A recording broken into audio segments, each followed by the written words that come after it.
Tim mar Harambee Stars biro wuok pacho ka odiochieng' makiny ka gidhi e piny mar Burundi e manyo otiko tuke mag pinje mangima tugo ma ibiro bagi chieng' tich ang'wen. Timno ma itayo gi kocha McCarthy obagora kumargi mogik midhiao ma kawuono kapok giwuok mar dhi rakore gi tim mar Burundi. Tok tugo gi Burundi, Kenya biro rakore gi tim mar Ivory Coast tarik 14.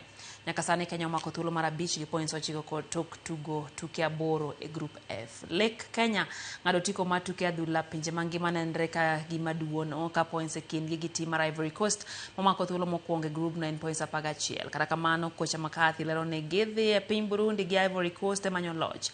Loch mabiro miyo jotuke mijing'o e kindeni ma otemo loso timno mar Harambee Stars.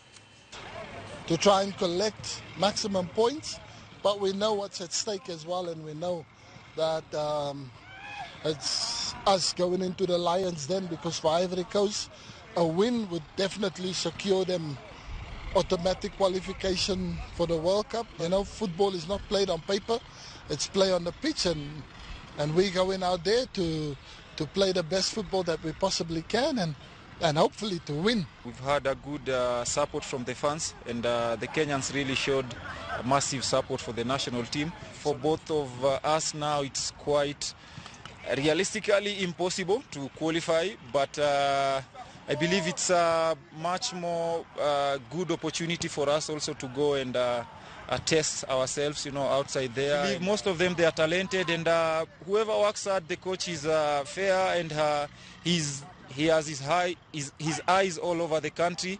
So I believe it's just by merit, and hopefully he can, do what he does best.